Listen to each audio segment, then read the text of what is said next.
E o legal é que não tem como você começar a história pronta. É tipo assim, você começar o primeiro episódio de Calamidade com o final pronto. Você pode até ter um final, mas é muita coisa, igual você falou. Às vezes o personagem se mostra numa coisa que é legal você explorar pra fazer o decorrer da série. É por isso que a gente não tem como deixar uma temporada pronta desde o começo. O que a gente deixa pronto... São nortes. É a direção geral da história. Então, eu tenho um mapa, por exemplo, o mapa do Coliseu, o mapa da Hora do Calamitas, as ruínas lá que vocês exploraram do Minotauro. Que eu tenho pronto há 5, 6 meses. Mas o que acontecia lá dentro... Eles tinham alguns detalhes diferentes, mas o que aconteceu lá dentro, eu escrevi 2, 3 semanas antes do episódio começar. Acontecer. Ou às vezes na própria semana. Porque dependendo das decisões que vocês tomam, ou do que eu vejo que tá sendo importante pra vocês, o rumo pode ir pra um lugar totalmente diferente. Eu não achei, por exemplo, que o pessoal ia ficar tão ligado no Arnaldo. Eu achei que o Arnaldo ia ficar mais ou menos como foi na temporada anterior. Ele era importante, mas... é um bagulho de fundo, a gente só quer descobrir o que era essas ruínas. Eu percebi que o Arnaldo estava muito mais importante.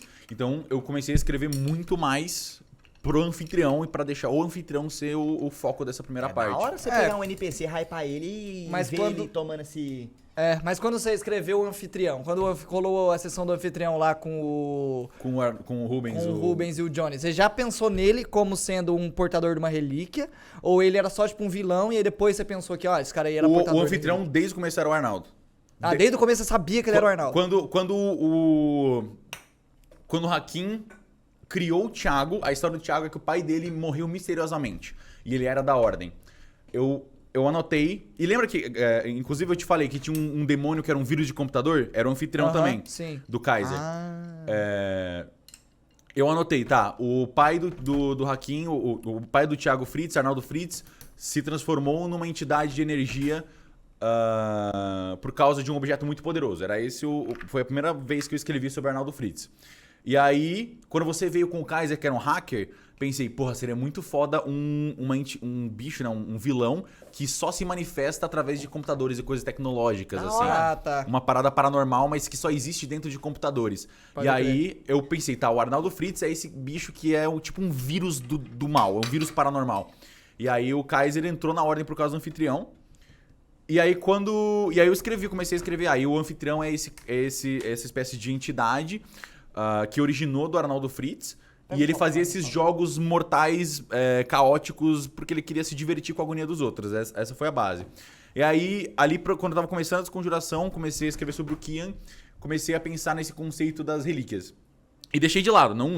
O Desconjuração, eu tinha uma ideia que as relíquias existiam, a Seita das Máscaras foi o que eu mais envolvi naquela época, e deixei pra lá. Eu sabia que o anfitrião era uma relíquia, mas eu não tinha certeza quantas relíquias existiam, eu não tinha exatamente o conceito total das relíquias. E aí terminou o Desconjuração, nas últimas 3 semanas eu já tinha escrito tudo das relíquias já. Porque eu precisava pensar na próxima temporada. O bagulho vai desenvolvendo sozinho, sabe? Eu fui surpreendido porque eu achei que essa relíquia ia ser tipo uma espada que a gente tem que arrancar de uma pedra lá na casa do meu saco. As relíquias são quase pessoas, né? Todas as relíquias que vocês encontraram eram brothers que vocês tiveram que confrontar. Exatamente. O que você precisa, Calangão? Não, nada. De mais gelo. Mais gelo? E eu achei muito engraçado, porque o nome é relíquia, e aí Harry Potter também tem um bagulho chamado de relíquia. E as pessoas acharam muito que ia ser igual Harry Potter, que o arco final de Harry Potter, ele tem que ir lá pegar um negócio, a capa, e ele tem que pegar a varinha pra enfrentar o Voldemort. Mas não é exatamente isso. As relíquias são coisas, são tipo entidades, sabe? Eles são as manifestações das entidades. Então sempre foi a ideia de vocês terem que enfrentar esses brothers de alguma forma. Pode crer, mano, pode crer. Da hora que tinha planejado tudo desde o começo, eu tive a impressão de que... Caralho. De que, tipo, você sabia que existia alguma coisa ali, só que você foi incrementando... É sempre assim, não tem como, tipo, montar tudo desde o começo que é impossível. Eu sempre dou foco nas coisas principais. Por exemplo, o Santo Berço... Quer que eu faça pra você também? O Santo Berço não chama Deus da Morte à toa. Eu já tinha a concepção de que ele era a coisa mais... Ele não era, mas ele representava a maior manifestação que a morte poderia representar. Tá. E nem existia o conceito... Eu nunca tinha apresentado pra vocês o conceito de elemento. O máximo que eu fiz foi fazer aquele pentagraminha lá que faltava Lembra que tinha Lembro, uma que página... eu peguei e eu fiquei estranho. Que tinha tipo o sangue e a espiral do Santo Berço. E aí faltava 3 que estavam tampados.